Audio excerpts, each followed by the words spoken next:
আসসালামু আলাইকুম সম্মানিত দর্শক।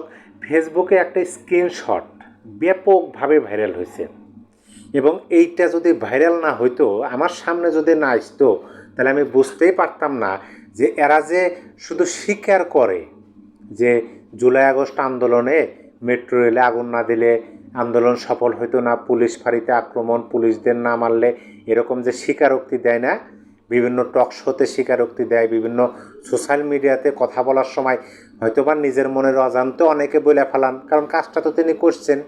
আর এইগুলো যে বাংলাদেশের সংবিধান অনুযায়ী অবৈধ কাজ, রাষ্ট্রবিরোধী কাজ, এটা তারা ভালোভাবেই জানে। সেই জন্যই বর্তমান সরকারকে ব্যাপকভাবে চাপ দিতেছে এবং যে জুলাই ঘোষণাপত্র দিতে হবে। বাংলাদেশ গণতান্ত্রিক ছাত্র সংঘ সংসদের যুগ্ম সদস্য সচিব আবদুল্লাহ সালেহ ওয়েন তার ফেসবুক স্ট্যাটাস এর স্ক্রিনশট ব্যাপকভাবে ভাইরাল হয়েছে। তিনি কি লিখছেন তার সম্পূর্ণ শব্দগুলো এখানে বলা উচিত হবে না, তারপর আমি বলি, আপনারা একটু কষ্ট করে পড়ে নেবেন, আমি কিছু কিছু শব্দ গ্যাপ দেব। পটিয়া থানার ওসিকে প্রকাশ্যে ড্যাশ দেওয়া জায়েজ হয়ে গেছে। জুলাইয়ের মতো ওসি জায়েদ নূরকে ড্যাশ রাস্তায় ড্যাশ ঝুলাইয়ে রাখতে হবে। ওসি জায়েদের আওয়ামী রক্ত পবিত্র করার কোনো উপাদান এই বাংলাদেশে নেই। 5ই আগস্টের পর এদেরকে ঝুলানো যায় নাই দেখে এরা আজকে এই সাহস করতেছে। কত বড় নৃশংসতা মনের মধ্যে পোষণ করলে আর জঙ্গিপানা ভিতরে থাকলে এই ধরনের কথা তার নিজস্ব ফেসবুকে সোশ্যাল মিডিয়া কি সামাজিক যোগাযোগ মাধ্যম, এখানে সকল ধরনের মানুষে এখানে এই তথ্যগুলো দেখতে পারে, শুনতে পারে, পড়তে পারে। এইখানে পোস্ট দেওয়া, আপনি ভাবেন তো আপনার দ্বারা সম্ভব যে একজন ব্যক্তি বা একজন থানার ওসি স্ট্যান্ড বাই, তার বিরুদ্ধে তার নাই কোনো অপরাধ, কি অপরাধ? তারা একটা দাবি করছে, একটা দাবি জানাইছে যে ইনি ছাত্রলীগ করেন, রাঙামাটি বাড়ি, রাঙামাটি থানায় তার নামে কোনো মামলা নাই, যেখানে নিয়েছে পটিয়া থানা চট্টগ্রাম সেখানে কোনো মামলা নাই, তাকে কেন অ্যারেস্ট করবে? তার নামে কোনো অভিযোগই নাই। সেইটা করতে অস্বীকার করায় তারা থানার মধ্যে গিয়ে মপ করছে, থানার গ্লাস ভাঙছে এবং কনস্টেবলরা বাধা দিচ্ছে, তাদেরকে ধাক্কা দিয়ে ফেলে দিচ্ছে। পরবর্তীতে ওসি এসে তাদেরকে লাঠিচার্জ করছে এবং থানা মপ পরিষ্কার করছে। সেইটার পরিপ্রেক্ষিতে আন্দোলন করছে। আন্দোলন করার পরিপ্রেক্ষিতে এই সরকার, বর্তমান সরকার, পটিয়া থানার ওসি জায়েদ নূরকে প্রত্যাহার করছে অলরেডি। আর এখন বলতেছে যে শুধু প্রত্যাহারে হবে না, তাকে ঝোলাতে হবে।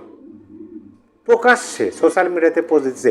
এরা কোন ধরনের জঙ্গিপানা, কোন ধরনের নৃশংসতা মনের মধ্যে পোষণ করে? এরাই বলে নতুন বাংলাদেশ গড়বে না, এরাই বলে বৈষম্যহীন বাংলাদেশ গড়বে। একজন আইনের ধারক বাহক, যারা আইন প্রয়োগ করে, আইন শৃঙ্খলা পরিস্থিতি স্বাভাবিক রাখার জন্য কাজ করে, তাদেরকেই আইন শেখায়।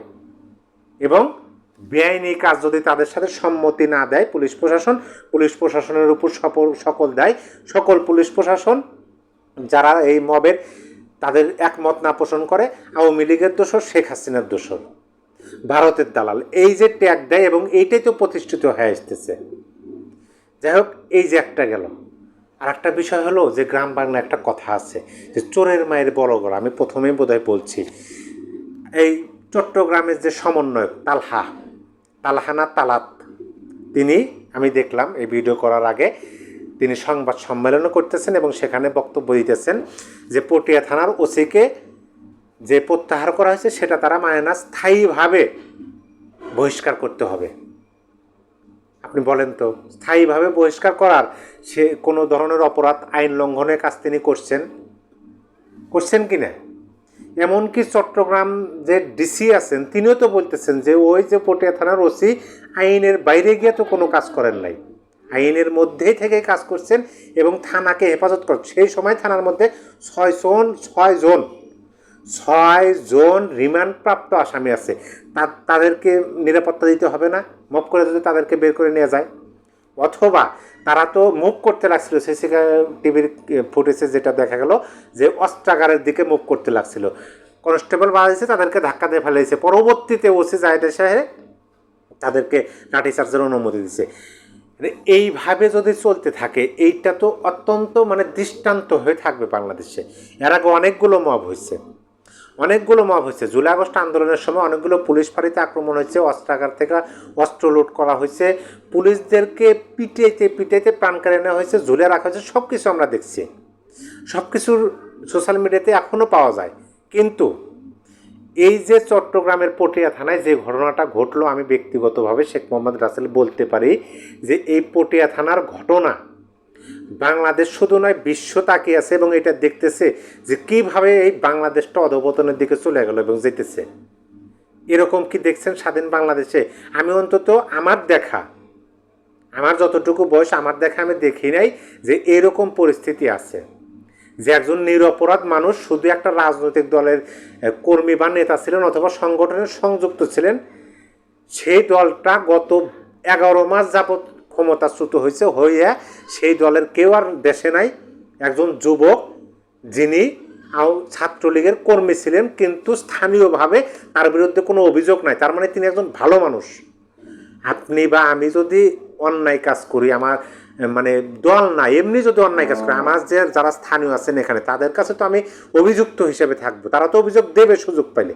এখন সেই যুবকের বিরুদ্ধে কোনো অভিযোগ নাই, মামলা নাই, তাকে অ্যারেস্ট করে নাই বিদায় থানার ওসিকে প্রত্যাহারের জন্য আন্দোলন করছে, তাকে প্রত্যাহার করা হয়েছে এবং তারা এখন বলতেছে যে না এইভাবে প্রত্যাহার হবে না, স্থায়ীভাবে বহিষ্কার করতে হবে। এবং আর একজন বলতেছে যে না বহিষ্কারও না, তাকে মেরে ঝুলাইতে হবে। তাকে ওই যে জুলাই আগস্ট আন্দোলনের সময় যে সময় অন্যান্য পুলিশদের ঝুলাই রাখছে অবৈধভাবে বেআইনিভাবে আইন বহির্ভূত আইন নিজের হাতে তুলে নিছে, সেইটা করতে চায় প্রকাশ্যে এখনও এই 2024 সালের 5ই আগস্টের 11 মাস পরে এসে। অথচ আমরা কি দেখতেছি, আইন শৃঙ্খলা বাহিনীকে তাদেরকে রিকোয়েস্ট করে যে আপনারা অনুগ্রহ করে এগুলা করেন না, ঊর্ধ্বতন কর্মকর্তারা ঊর্ধ্বতন ব্যক্তিরা এগুলো দেখবে। বাহ, কত সুন্দর সিস্টেম আমরা দেখতেছি, তাই না? অবাক করা বিষয়। আপনি ভাবেন তো মানে কোন দিকে যাচ্ছে দেশটা তো।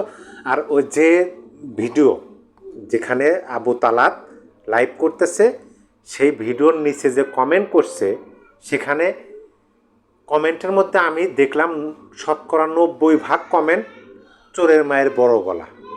স্পষ্ট কথা, তোমরা থানার মধ্যে গেলা, তোমরা গিয়ে আক্রমণ করলা, তোমরা থানার গ্লাস ভাঙলা, তোমরা কনস্টেবলকে ধাক্কা দিয়ে ফেলে দিলে, তোমাদেরকে ওখান থেকে সরানোর জন্য থানার মধ্যে ঢুকে এরকম বিশৃঙ্খলা করার কোনো তো এখতিয়ারই নাই। আইনগতভাবে ওসি একটা কাজ করলো, সেইটার জন্য তোমরা তাকে এখন ঝুলাই দিতেছে দেশো। তোমরাই বলতেছো যে পুলিশ প্রশাসন আওয়ামী লীগের দোষরে হ্যান। শোনেন, আমি প্রায়ই একটা কথা বলি যে আপনার জীবন আপনারই কর্মের ফল, আমার জীবন আমারই কর্মের ফল। আমি যে কাজটা এখন করব অবশ্যই সেইটার ফল ভবিষ্যতে গিয়ে আমাকেই ভোগ করতে হবে।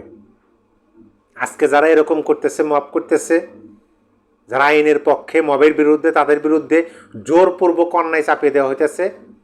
আর যারা এগুলো করতেছে, এই যে ছাত্র সংগঠন বা যারা আছেন এই সরকারি নিয়োগকর্তা, দেখবেন এই কর্মের ফল টুডে অ্যান্ড টুমোরো এদেরকেই ভোগ করতে হবে।